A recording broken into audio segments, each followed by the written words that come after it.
Oke, baiklah.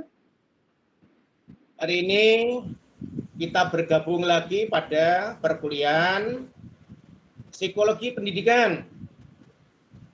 Nah, pada kesempatan ini perkuliahan sudah masuk pada pertemuan yang ke-11. Sehingga materi perkuliahan pokok sudah selesai. Nah, maka mahasiswa sengaja saya beri tugas untuk pengayaan membaca dari referensi buku-buku yang sudah saya tentukan.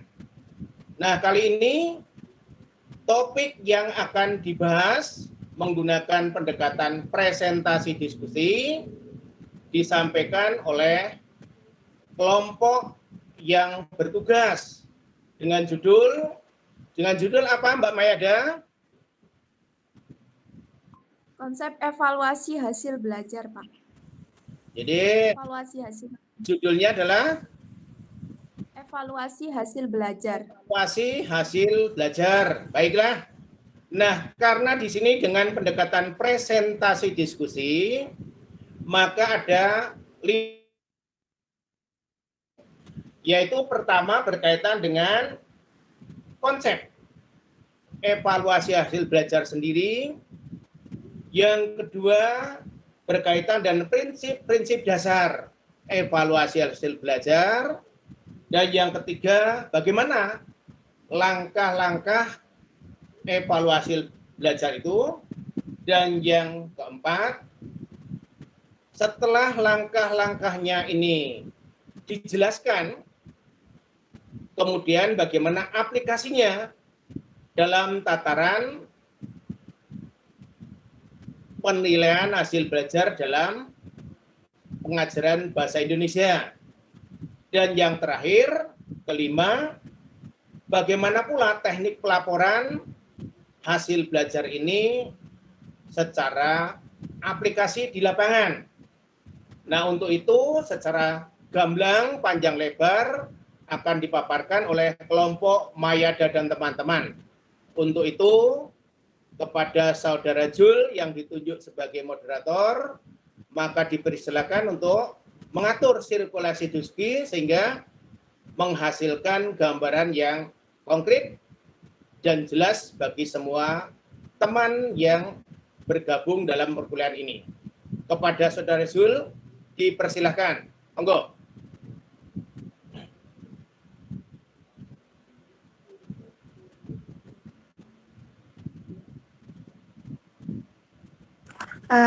Baik, terima kasih Bapak. Selanjutnya langsung saja kita masuk ke materi presentasi agar nanti sisa waktunya dapat kita gunakan untuk diskusi. Baik, langsung saja Mbak Yada dimulai presentasinya. Baik, terima kasih kepada moderator atas waktunya yang telah diberikan kepada kelompok kami. Hari ini, pada perkuliahan pertemuan ke-11, kelompok kami akan mempresentasikan tentang konsep dasar evaluasi hasil belajar. Bismillahirrahmanirrahim. Untuk yang pertama, yaitu tentang pengertian evaluasi. Evaluasi itu sendiri mempunyai makna sebagai suatu kegiatan mengumpulkan informasi mengenai kinerja sesuatu atau metode manusia peralatan di mana informasi tersebut akan dipakai untuk menentukan alternatif terbaik dalam membuat keputusan. Jadi bisa dimaknai bahwa evaluasi di sini mengacu pada penilaian dan pengambilan keputusan tentang hasil belajar siswa tersebut. Next, Mas Owen. Untuk selanjutnya yaitu pengertian evaluasi pendidikan. Sebelumnya, Mas Owen. Pengertian evaluasi pendidikan. Jadi, bentar. Pengertian evaluasi pendidikan, Mas Owen sebelumnya.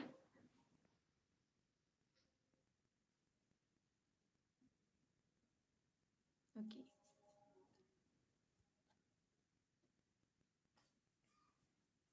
Pengertian, ya yang selanjutnya, yang sebelumnya, yang slide ketiga.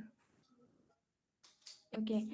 Menurut Ana Sudijono, evaluasi pendidikan merupakan kegiatan atau proses penentuan nilai pendidikan atau belajar.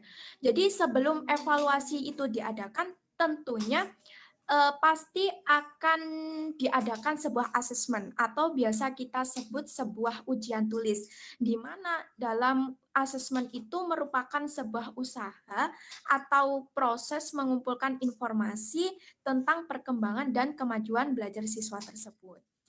Setelah diadakan asesmen, maka akan dibuatlah sebuah evaluasi hasil belajar tersebut.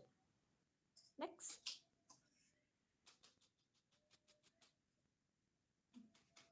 Fungsi evaluasi pendidikan. Menurut Irham Muhammad atau Muhammad Irham, fungsi evaluasi pendidikan ini dibagi menjadi 3. Yang mana yang pertama yaitu evaluasi hasil belajar untuk mengukur tingkat kemajuan siswa dalam belajar. Jadi evaluasi di sini berfungsi untuk mengetahui sejauh mana siswa tersebut dapat menyerap sebuah ilmu yang telah diberikan oleh gurunya. Untuk fungsi yang kedua yaitu evaluasi sebagai hasil belajar digunakan sebagai dasar untuk menyusun rencana pembelajaran selanjutnya. Jadi pada sebelum diadakan proses pembelajaran, tentunya seorang guru akan membuat atau menggunakan perencanaan yang matang. Maka dari perencanaan yang matang tersebut akan dapat memberikan umpan balik yang nantinya dapat mengembalikan berbagai kelemahan yang ada. Dari kelemahan tersebut, maka si guru itu akan memperbaiki kelemahan dan menemukan hal-hal yang baru dari kelemahan tersebut. Untuk yang ketiga, evaluasi hasil belajar digunakan sebagai dasar untuk memperbaiki atau melakukan penyempurnaan terhadap proses pembelajaran. Jadi evaluasi seperti yang sudah saya katakan barusan, bahwasanya evaluasi hasil belajar ini merupakan umpan balik dari proses perencanaan pembelajaran yang sudah disiapkan oleh guru. Kemudian guru tersebut akan meningkatkan dan memperbaiki program yang akan dievaluasi. Untuk penjelasan selanjutnya, next Mas Owen, akan disampaikan oleh rekan saya yaitu Mbak Nia. Terima kasih waktunya Mbak Mayada. Di sini saya akan menjelaskan sifat evaluasi hasil belajar.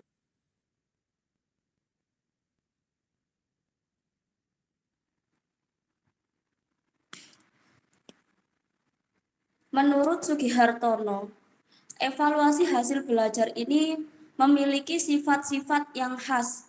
Yang pertama ada evaluasi tidak langsung, yang merupakan hasil belajar siswa tidak dapat diamati secara langsung dari kondisi fisik siswa yang terlihat.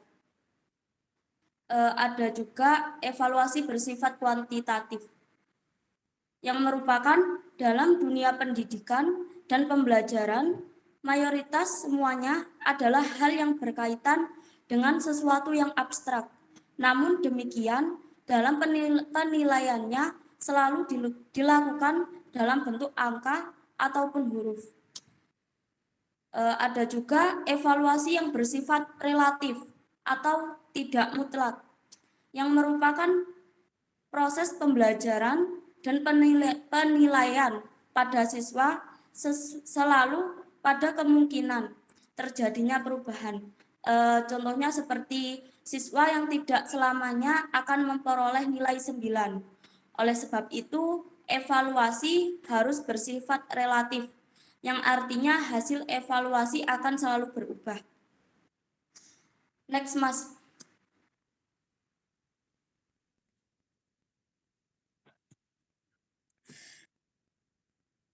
Oke, di sini ada prinsip-prinsip evaluasi menurut Irham Muhammad.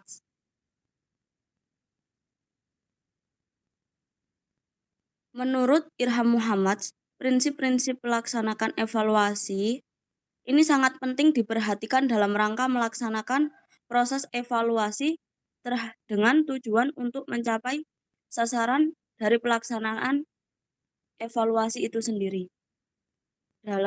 Dan menurut Sugihartono, ada prinsip-prinsip pelaksanaan evaluasi yang sangat perlu diperhatikan.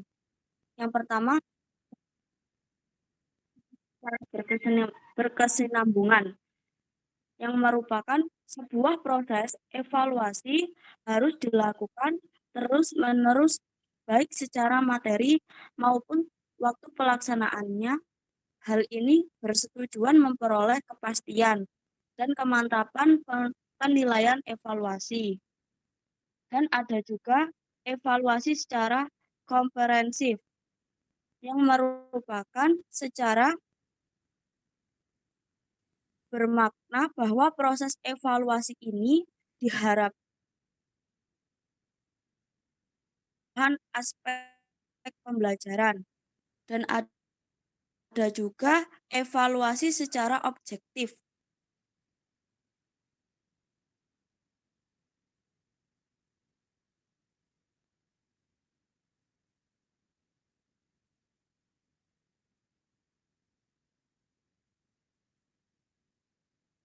yang merupakan sebuah menunjukkan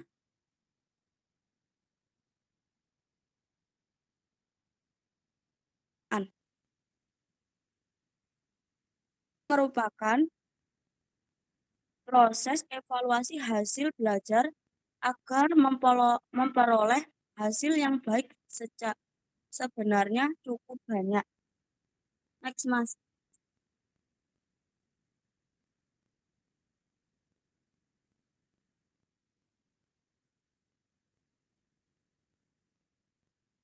Di sini ada langkah-langkah evaluasi hasil belajar. Yang pertama, ada menyusun rencana evaluasi hasil belajar. Yang kedua, ada menghimpun data. Yang ketiga, ada melakukan verifikasi data. Yang keempat, ada mengolah dan menganalisis data. Yang kelima, ada memberikan interpretasi dan menarik kesimpulan. Untuk yang terakhir, ada tindak lanjut hasil verifikasi. Untuk yang selanjutnya akan dijelaskan oleh Mbak Nafisa.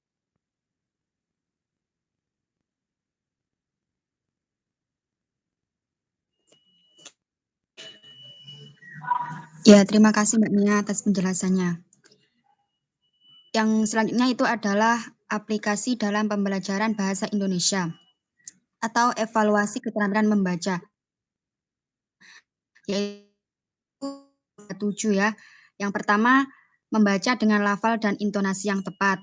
Terus yang kedua ada menjawab pertanyaan-pertanyaan. Yang ketiga, mengumpulkan tema dan isi yang dibaca. Terus yang keempat ada mengidentifikasi, mengklasifikasikan, dan menyimpulkan bahan bacaan. Yang kelima ada menentukan kata-kata yang sulit. Yang keenam ada melengkapi bagian-bagian tertentu. Terus yang terakhir ada menyelesaikan kembali rangkaian informasi yang tepat. Next.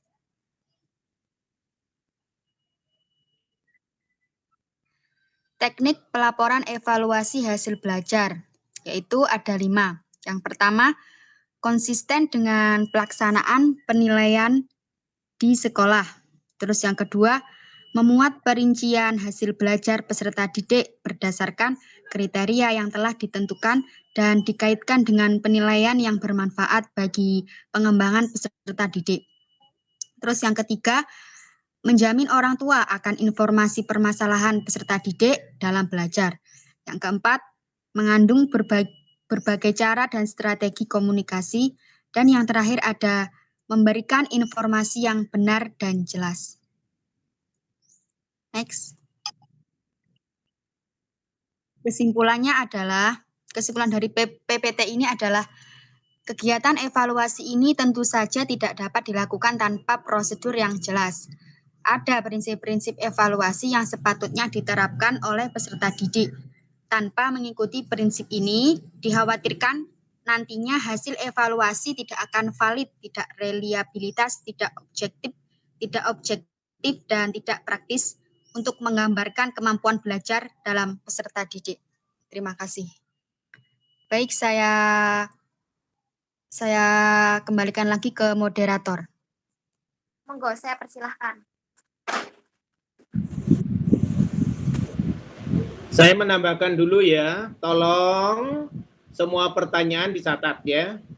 Siapa yang bertanya dan siapa yang menjawabnya. Jadi supaya di sini ada data perkuliahan yang bisa direkam sebagai arsip perkuliahan ya. Oke, teruskan.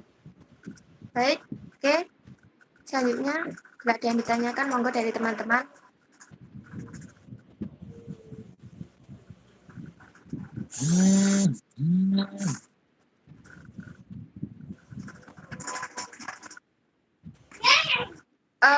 Mungkin dari saya ada pertanyaan untuk kelompok Mbak Mayada.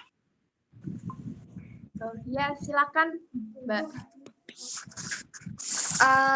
Dari resum yang kelompok kalian bagikan, saya masih kurang paham mengenai apa itu proses evaluasi dengan cara non-tes. Nah, jadi pertanyaan saya, bagaimana proses evaluasi dengan cara non-tes itu? Karena setahu saya proses evaluasi dalam belajar hanya menggunakan tes di setiap akhir materi pembelajaran, seperti biasanya guru memberikan ujian, kuis, dan sebagainya sebagai bahan evaluasi. Itu Mbak yang mau saya tanyakan. Terima kasih. Terima kasih Mbak atas pertanyaannya.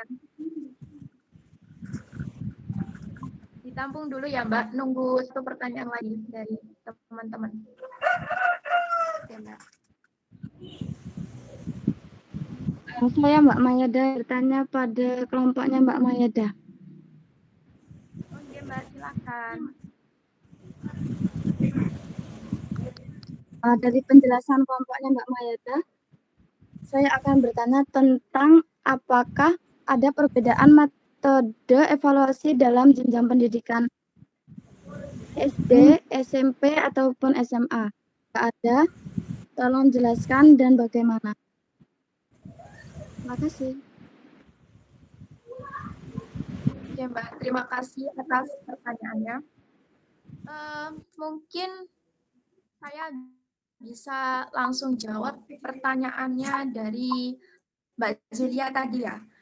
Nanti semisal kalau ada dari rekan kelompok saya yang ingin menambahkan, ya saya persilahkan.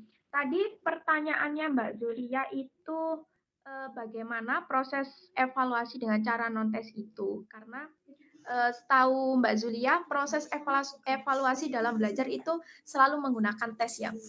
Menurut saya, evaluasi dalam sebuah proses pembelajaran itu tidak hanya dengan tes saja, tetapi bisa tidak hanya dengan non-tes saja, bisa juga dengan cara-cara yang lain seperti melakukan wawancara, terus observasi,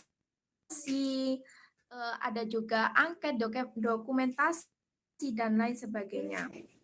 Jadi kelebihan dari evaluasi tersebut selain praktis dan ekonomis, jadi siswa itu dituntut untuk diberikan kebebasan untuk berpikir secara bebas ya, tidak hanya terpacu pada teori saja.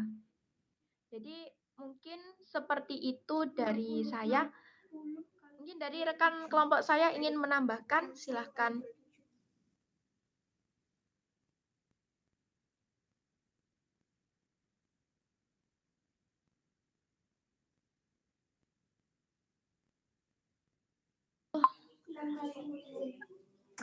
Mbak, apakah Mungkin- cara dengan non-tes itu cukup efisien untuk mengetahui hasil belajar siswa?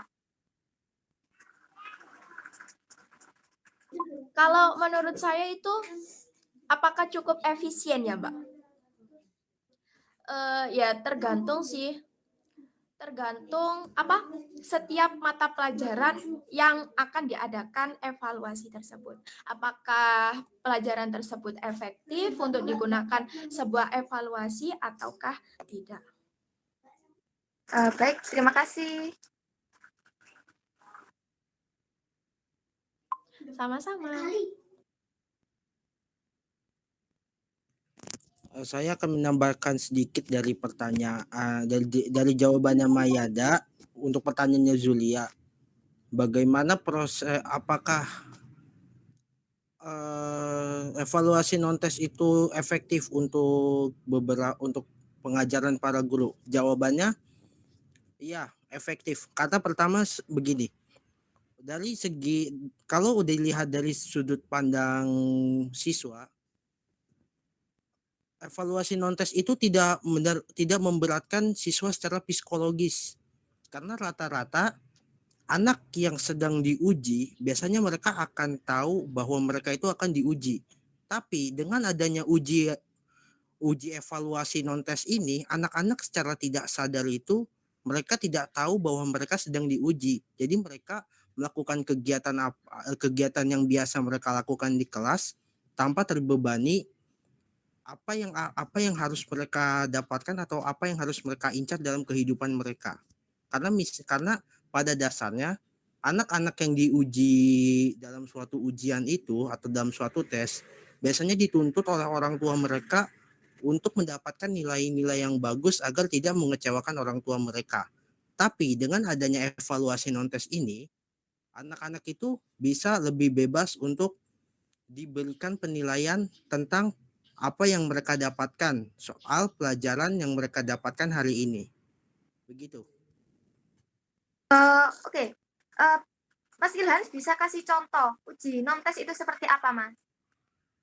Uji non-tes itu seperti biasanya itu angket, paling sering angket. Jadi angket itu dilaksanakan pada suatu kelas sebagai sampel untuk kelas-kelas yang lain.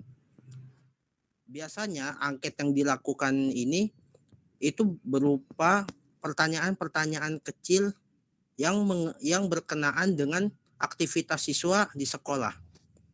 Nah, siswa ini dituntut untuk menjawab secara bebas jawaban-jawaban yang tersedia. Entah apa mereka ingin mengosongkan atau tidak, itu tidak jadi masalah untuk penilaian non-tes karena mereka tidak dituntut untuk mendapatkan nilai tinggi dalam ujian non-tes tersebut. Yang penting intinya mereka itu mengisi angket yang sudah disediakan. Adapun untuk masalah-masalah tertentu yang berkaitan dengan angket seperti misalnya mungkin anaknya bad mood atau depresi, mungkin itu bisa ditangani pada saat angket itu belum dimulai. Jadi guru bisa menyarankan untuk anak-anaknya bersantai terlebih dahulu agar tidak tegang pada saat angket itu diberikan. Begitu. Terkadang juga guru itu mengadakan semacam kayak wawancara ke siswanya. Jadi tidak hanya selalu tes, evaluasi tidak hanya selalu tes, tapi bisa dilakukan di seperti angket, terus wawancara, observasi, dan lain sebagainya. Agar tidak membuat bosan peserta didik tersebut. Baik, terima kasih atas jawabannya untuk kelompok Mbak Mayada dan tambahan untuk Mas Ilham. Oke, untuk yang selanjutnya saya akan menjawab dari pertanyaannya Mbak Husnul ya tadi. Iya, Mbak. Tadi pertanyaannya, apakah ada perbedaan metode evaluasi pembelajaran dalam jenjang pendidikan SD, SMP, dan SMA? Menurut kelompok kami ada, karena setiap evaluasi yang diberikan kepada setiap jenjang tentunya berbeda, karena setiap sekolah memiliki kebijakan sendiri-sendiri. Mungkin dari rekan-rekan ada yang mau menambahkan?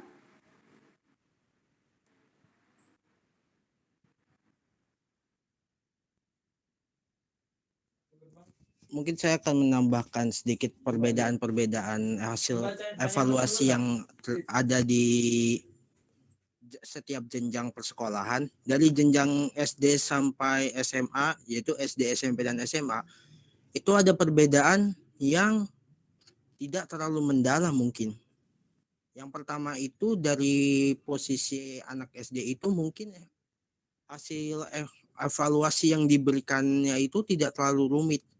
Karena anak SD itu masih terlalu dini untuk diajarkan untuk berpikir keras. Hal-hal yang ya. Hal-hal yang cukup rumit. Soal atau pertanyaan yang akan digunakan untuk evaluasinya tersebut itu pasti berbeda karena setiap tingkat itu punya pemikiran yang berbeda-beda. Lalu yang kedua itu dari segi waktu yang dilaksanakan. Biasanya untuk anak SD itu waktu mereka itu lebih luas daripada anak-anak SMP dan SMA, karena anak SD itu masih tidak ada yang namanya pelajaran ekstrakurikuler, meskipun ada pun mereka tidak terlalu diwajibkan untuk ikut. Dan untuk jenjang SMP sendiri itu melakukan hasil evaluasi tersebut pun juga agak terburu-buru karena mereka sudah mulai belajar bagaimana cara berorganisasi dan melakukan hal-hal lain yang menurut mereka itu ada kepentingan untuk mereka sendiri dan kepentingan sekolah. Lalu untuk dari segi SMA itu mungkin hasil evaluasinya hanya bisa dilakukan pada saat anak-anak tersebut memang benar-benar dalam keadaan kosong atau tidak ada pelajaran sama sekali atau pihak sekolah sengaja meliburkan hari tersebut untuk melakukan hasil evaluasi. Karena mereka sendiri juga punya kesibukan. Mungkin kesibukan anak SMA itu lebih sibuk daripada anak SMP karena mereka sudah benar-benar tahu bagaimana cara mengatur diri mereka sendiri, mereka sudah mulai mandiri. Jadi waktu yang diperlukan juga lebih banyak gitu. Selanjutnya langsung saja kita serahkan ke Pak Ujang sebagai konfirmasi untuk presentasi hari ini. Masih ada waktu 2 menit, monggo Bapak. Ya, terima kasih. Wah, apresiasi saya begitu kreatif.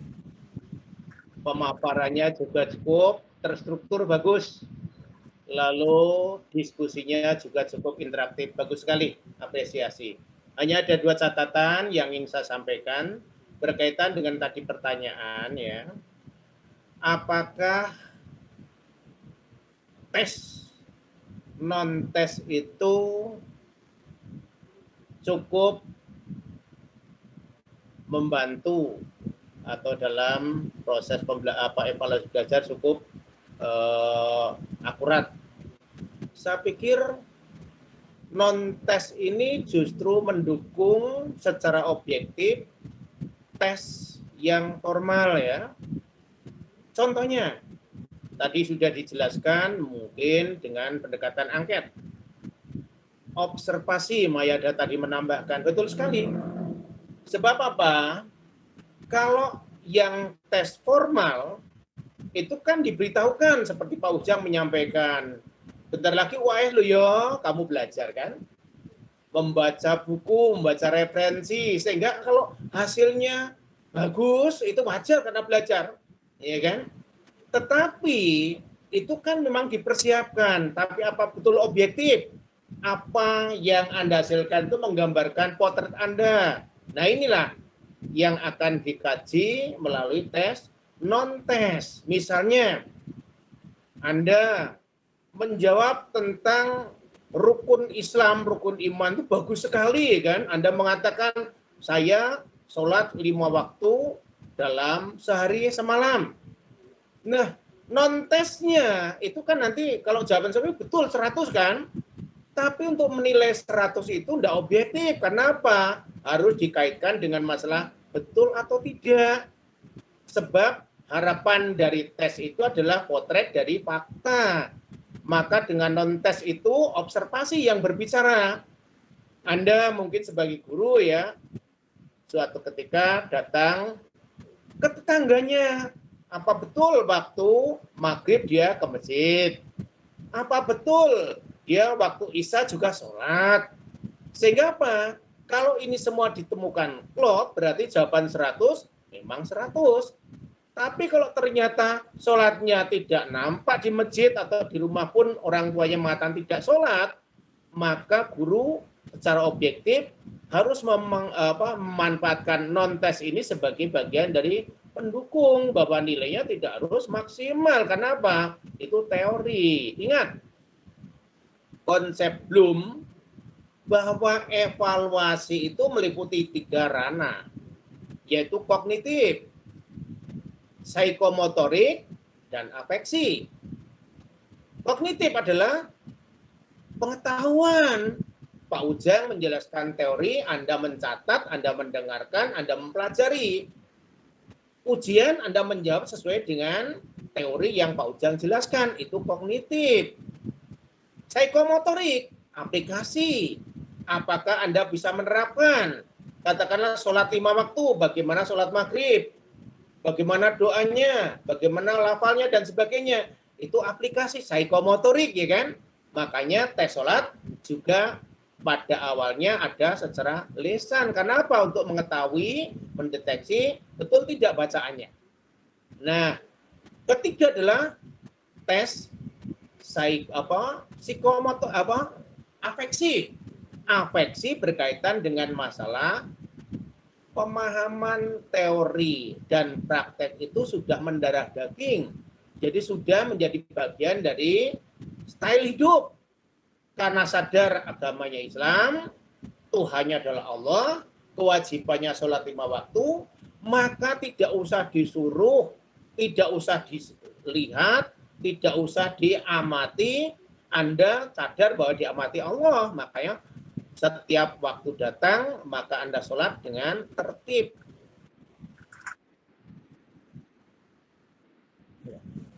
Baiklah, terima kasih ya. Saya apresiasi sekali pada kelompok Mayada dan teman-teman sudah mempresentasikan dengan cukup bagus dan juga tanggapan dari teman cukup interaktif pula. Ada 2 tanggapan yang ingin saya sampaikan.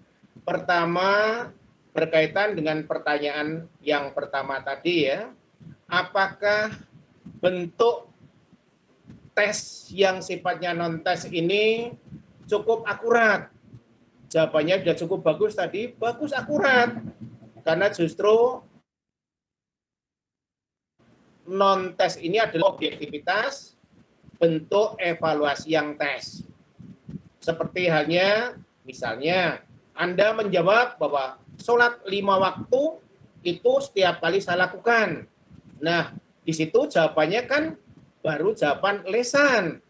Nah, non-tes dengan cara observasi, mungkin guru main ke tetangga menjelang maghrib. Sholat enggak? Open di rumah, sholat enggak? Ke masjid tidak? Nah, jawaban yang nilainya bagus 100 tadi, kalau ternyata tidak nampak ke masjid, orang tuanya pun mengatakan, oh dia main game kok. Nah, berarti nilainya tidak bisa unggul 100. Karena apa? Ternyata hanya omongan saja. Padahal yang namanya tes menurut teori Bloom itu mencakup 3,